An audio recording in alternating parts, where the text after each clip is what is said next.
Most people think anxiety is fear, but what if it's just a prediction your brain got wrong? In this video, I'm breaking down insights from neuroscientist Lisa Feldman Barrett, the one behind that viral clip on how anxiety isn't what we've been told. But I'm not just reacting to it. I'm pulling it apart piece by piece and showing how it connects to real life, trauma, identity, gender, and emotion. We're hitting it all. This isn't a feel-good psychology. This is how your brain actually works.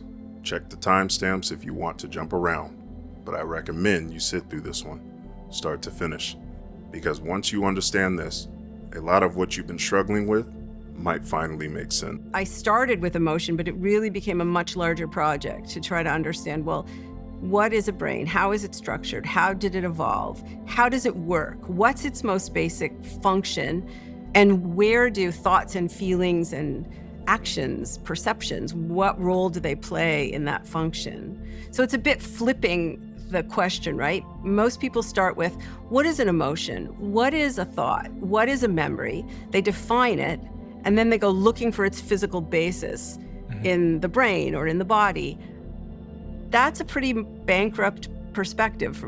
After 100 years, there weren't really good answers. So we flipped it around and we said, okay, well, given that we have the kind of brain we do, what can it do? What does it do? And in its normal functioning, how does it produce mental events that in our culture are thoughts and feelings and perceptions and actions? In other cultures, they're different conglomerations of features, right? So for us, a thought and a feeling are super distinct. We experience them as very separate. In fact, really since the time of Plato, we've had this kind of narrative where, the mind or the brain is a battleground between your thoughts and your feelings, right? In for control of your action. If your thoughts win, you are a rational creature. You are a healthy creature. You are a moral creature. If your instincts and your emotions win, your inner beast, then you are irresponsible, you are childish, you are immoral, you are mentally ill. That's the narrative that we work in. In some cultures, thoughts and feelings are not separate. They're really, it's not that you have them at the same time, it's that they are one thing. They are features of the same mental event. In some cultures, your body and your mind are not separate. There are no separate experiences for a physical sensation versus a mental feeling. They're really one thing. So our minds are not the human nature, it's just one human nature, and there are other human natures too. When she mentions that they say back in the days the mind is a battlefield, maybe that's the wrong metaphor. What if your logic and your emotions aren't at war, but two nations with a treaty? Never enemies, just different. Both have resources, both have needs. And where they overlap, well, that's peace. That's wisdom. Problems start when one tries to take all the territory, when emotion cuts off trade, when logic builds walls. That's when the treaty breaks. That's when the battle begins. The goal isn't victory, it's balance. Let emotion speak, let logic lead. But you don't need to fight your mind. You just need to negotiate with it. You let me know your thoughts on that section. Is your mind a battlefield? Are you constantly at odds with yourself? Are you constantly getting in the way of yourself? Let me know. Let's continue. When I was a graduate student, I wasn't studying emotion. I was studying the self. How do you think about yourself? What is your self-esteem like? How do you conceive of yourself, right? This is an important topic in psychology. And I was measuring emotion as an outcome variable, and the measurements weren't working. And I thought, well, I need to be able to just literally objectively measure when someone is angry or when they're sad or when they're happy. I don't want to have to ask them because they could be wrong. And in that phrasing of the question, there's a presumption, right? That there is an objective state called anger. that generally most instances of anger will look the same regardless of person and context. And I very quickly realized that there are no essences that anybody's been able to discover, right? So recently, in the last couple of years, researchers did a meta-analysis, which is a big statistical summary of hundreds and hundreds and hundreds of experiments. And what they discovered is that, and this is just in urban cultures, right? We're not even talking about remote cultures now. Just in urban cultures, when someone is angry, people scowl about 35% of the time when they're angry. A scowl is like a... Like a scowl, right? Okay. Like, you knit your eyebrows, you frown, right? So it's... Okay. But that means 65% of the time when people are angry, they're doing something else that's meaningful with their face. And half the time when people scowl, they're not angry. They're feeling something else. They could be concentrating really hard. You could have just told them a bad joke. They could have a bad bout of gas. A scowl is not the expression of anger. It is an expression of anger in some contexts, and it's also an expression of other states in other contexts. So what this means is that, there's no really strongly reliable expression for anger that is specific to anger. And the same is true for every other emotion that's ever been studied. It's really clear that you're in anger or sadness or... I find this very intriguing because she said that they tried to measure emotion but came up with nothing. But if you listen to how she explains how she tries to measure, that section doesn't really make sense to me, right? Because she said people lie if she asks them straight up. And she said it's difficult because their face doesn't match the feeling. But here's the problem. You're trying to measure something with nothing to measure it against. It's like trying to solve an equation with just one number. No variables, no context. You're not gonna get the truth. A scowl might mean anger, or it might mean confusion, or shock, or grief, or joy, disguised as disbelief. Think about it. The face someone makes when hearing tragic news might look exactly the same as when they win the lottery. That's because shock is the missing variable. And emotion isn't math, it's music. You can't just read the sheet, you have to hear the sound. So if you're studying body language and turning off the volume, don't be surprised when the data doesn't tell the whole story. How many times have you read someone wrong? You thought they were angry or you thought they were pissed off, and it concerned you just to find out it was something totally different. How many times did you think somebody was crying of joy, but they were really in agony? You weren't close enough to hear the sounds of joy or agony, so you assume because you were so far away. Have you ever experienced this? Let me know, and let's continue. So give me an example which brings this to light of how my brain is predicting and then taking action. Okay, so right now you and I are having a conversation, and I'm speaking and you're listening, and what's really happening in your brain is that based on many gazillion repetitions of listening to language, your brain is predicting, literally predicting every single word that will come out of my... Yeah, okay. And how surprising would it have been if I didn't say mouth, I said some other orifice of my body that words were coming out of? That would have been pretty surprising. Because your brain is predicting that. Your brain is always predicting. And it's correcting those predictions when they're incorrect. And, I have this video that I often show when I'm giving a talk to scientists or to civilians. I'm giving a talk, and it creates a situation where they can predict something and they can feel that a prediction is not just this abstract kind of thought. It's your brain is literally changing the firing of its own sensory neurons to anticipate incoming sensations. So you start to feel these sensations before the signals actually arrive for you to perceive them. You start to have the experience before the world gives you those signals. I've read, I think it was in your book, but it might have been elsewhere, about the example of being thirsty. Yes. So when you drink, so say you're super thirsty and you drink a big glass of water, when do you stop being thirsty? Almost immediately. But actually, it takes 20 minutes for that water to be absorbed into your bloodstream and make its way to the brain to tell the brain that you are no longer in need of fluid.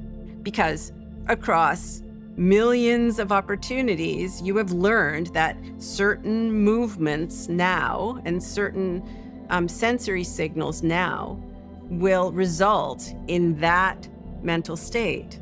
Or here's another example. So right now, keep your eyes on me. You're looking right at me. And in your mind's eye, I want you to imagine a Macintosh apple, like not a computer, but like an actual piece of fruit. Okay. Can you do it? Yeah. Can you see it? Yeah. What color is it? Green. Okay. Does it have any red? No. Okay. So it's Granny Smith apple. Yeah. Okay. What does it taste like? Like imagine grabbing it, Yeah. biting into it, hearing the crunch of the apple. What does it taste like? It's like sweet.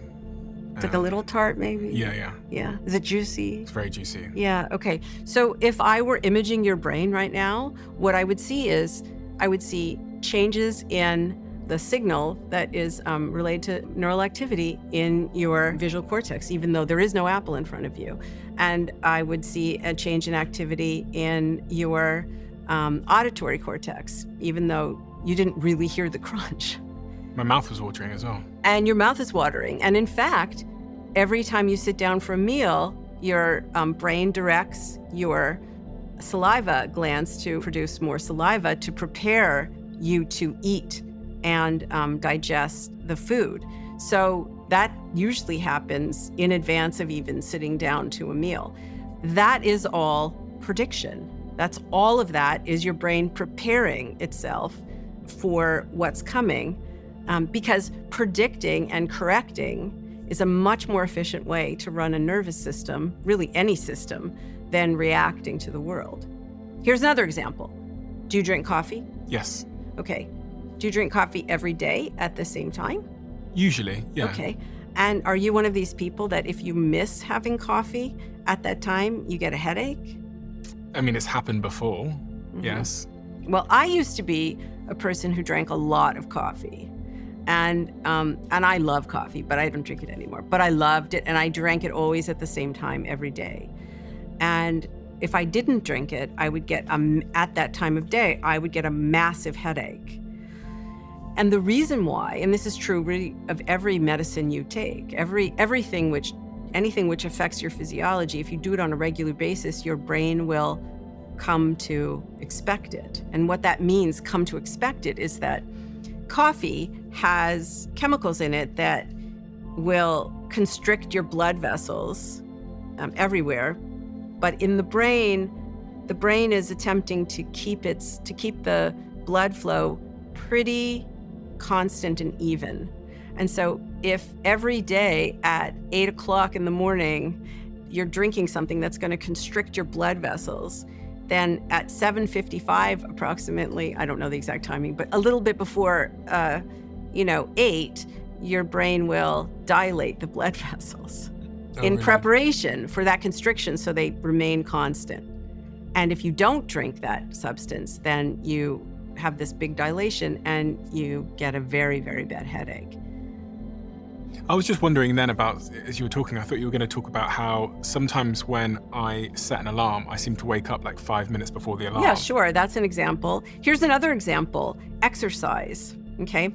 If you want to play tennis better, if you want to run a faster mile, what do? Train. train, and you do the same thing over and over and over and over again. And you get better and faster, and you burn fewer calories, you get more efficient. Why? Because your brain's predicting really well. That's what muscle memory is. It's not literally a memory in your muscles. It's a memory in your brain. Your brain is controlling your muscles. And so if you practice the same set of movements over and over and over again, you just get really efficient at them because your brain is able to predict better. Now, if you're somebody who's exercising because you want to become healthier or you want to lose weight or you don't want to practice the same exercise over and over and over again because you will be burning fewer calories because you're being efficient. That's the goal, right? So instead you do interval training, right? If somebody's calling out to you every 30 seconds, a different set of movements, and you can't predict what they are, then your brain will make a prediction, it'll be wrong, you'll have to adjust, and so you end up burning more calories and you end up throwing yourself out of balance, which we call allostasis. So you become dysregulated and then your brain has to work to get itself back in again. And so that's a different kind of workout. These two different kinds of workouts are completely predicated on the fact that sometimes you want to be able to predict better, sometimes you want to be able to disrupt yourself and get back into the pocket quickly, right? So basically you're learning how to take in prediction error, signals you didn't predict, and adjust to them. This section is just so interesting on the prediction of the brain. Here, she said the brain predicts before it senses. We use past memories to calculate our next move. That might be true for the majority, and this is why I say it. Not everybody moves like that. Some people don't listen to understand. They listen to respond. You've heard this before. They're 2 or 3 steps ahead in their head, already planning their next move while you're still speaking. I know that you've come across this a multitude of times, but that's not communication, that's a transaction. They're not here for connection, they're here to complete a task. But then there are people who live for resolution, people who enjoy the exchange on equal footing. They hear every word, every tone shift, every pause, every twitch. They're dialed in because they want a resolution. That's not prediction, that's comprehension. They're not thinking ahead. They're fully present, and in a world full of reaction-based minds, presence is power. How many times have you been in a situation where you were locked in on the information that you were given, and you were able to come up with a solution right then and there?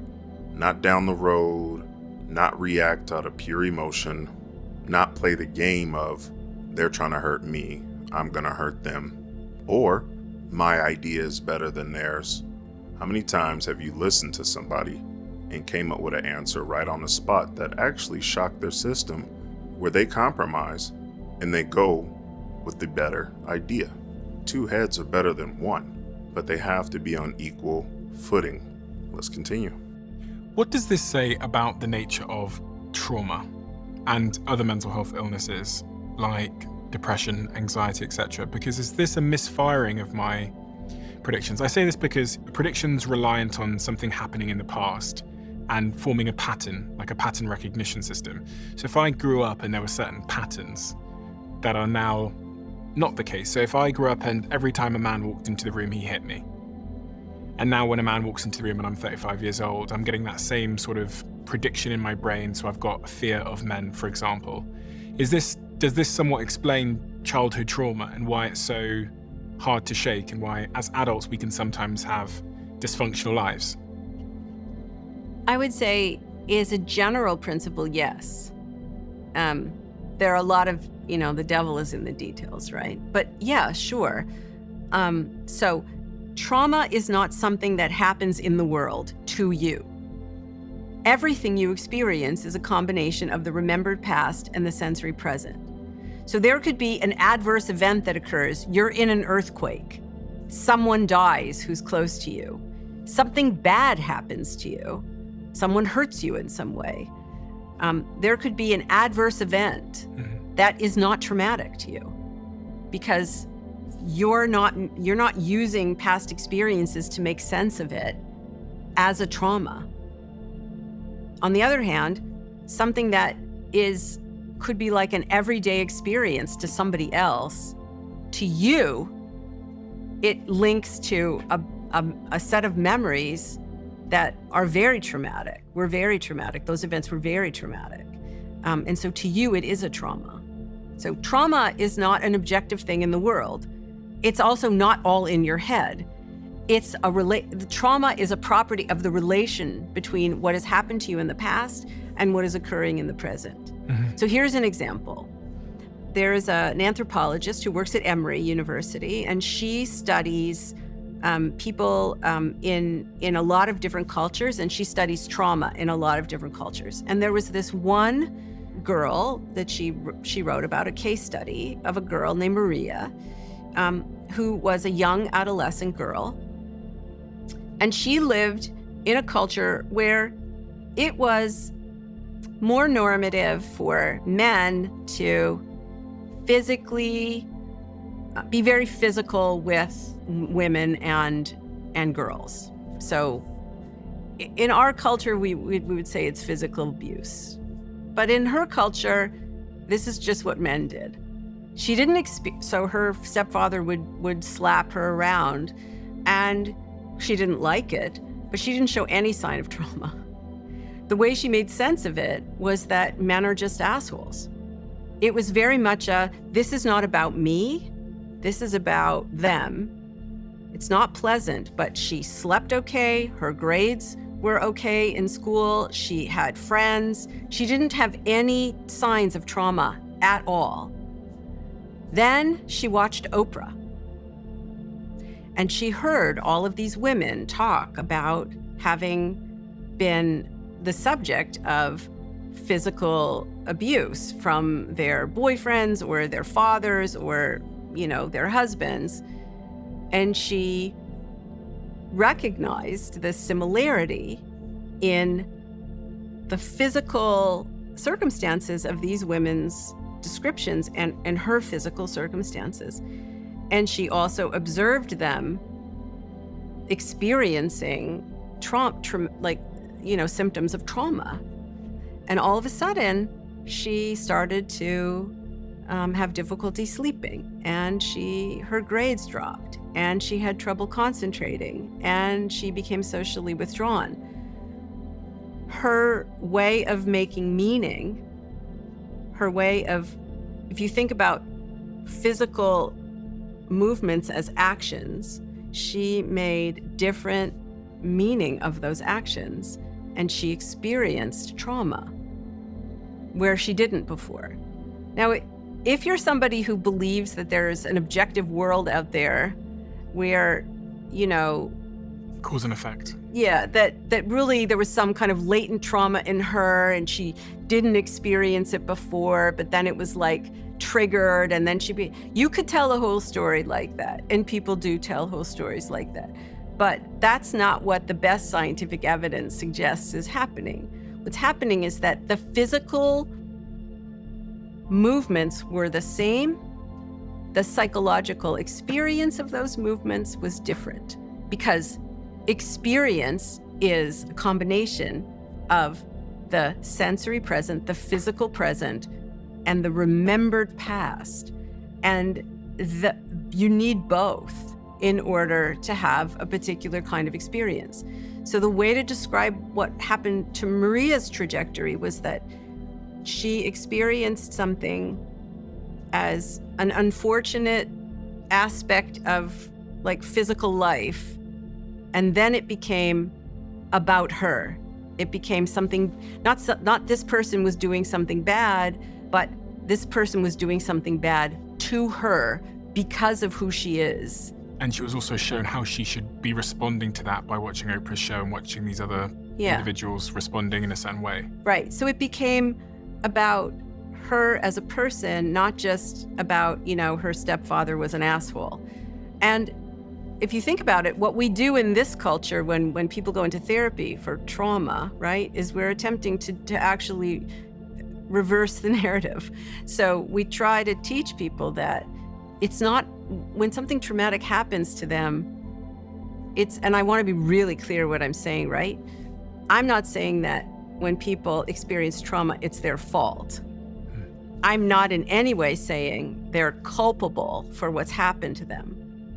But sometimes in life, you are responsible for changing something, not because you're to blame, but because you're the only person who can. That was a good story. Extremely interesting. Very puzzling on the mental state. But that story she told about the girl who didn't feel traumatized until someone told her she was. And that hits a bit different. That shakes the core. Because what if pain needs a name before it gets permission to exist? Strange to think about, right? She was abused, but she functioned, slept well, got good grades. She wasn't broken. Not until she saw other women putting language to their experiences on Oprah. And that became her invitation, not into healing, but into identity. See, this is what we don't talk about enough.